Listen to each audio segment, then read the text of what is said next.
ইংল্যান্ডের লর্ডস কিংবা অস্ট্রেলিয়ার সিডনি ক্রিকেট স্টেডিয়ামের আদলে নকশা করা এই স্টেডিয়াম কোনো আন্তর্জাতিক ক্রিকেট স্টেডিয়াম নয়। তরুণদের অংশগ্রহণে ক্রিকেট প্রেম আর আধুনিক ভাবনায় স্থানীয় ক্রিকেট টুর্নামেন্টের জন্য তৈরি করা হয়েছে এই স্টেডিয়ামটি।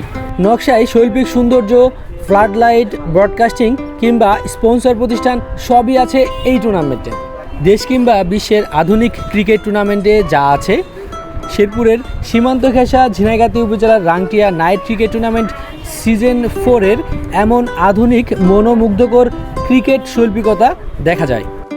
সীমান্ত ঘেঁষা ঝিনাইগাতি উপজেলার এই আয়োজনটি পুরো ময়মনসিংহ বিভাগের মধ্যে একটি সাড়া ফেলেছে। যেমনটি দেখছেন, আধুনিক ব্রডকাস্ট সিস্টেম, রিপ্লে থেকে সকল প্রকার ব্যবস্থা কিন্তু রেখেছে সাদ্দাম হোসেন সুবর্ণ তার এই আয়োজনে। যুব সমাজ যদি ক্রীড়ার সঙ্গে সম্পৃক্ত হয়, তাহলে যুব সমাজ বিভিন্ন প্রকার অপকর্ম থেকে বা অন্যায় কাজ থেকে দূরে সরে আসবে। বিশেষ করে আমাদের বর্ডার এলাকা হওয়ায় এই এলাকায় মাদক থেকে দূরে সরাইতে হলে আমাদেরকে প্রত্যেকটি এলাকায় এরকম ক্রিয়া বান্ধব হতে হবে, যেন যুব সমাজ খেলাধুলার দিকে ধাবিত হয়, মাদক থেকে দূরে সরে যেতে পারে।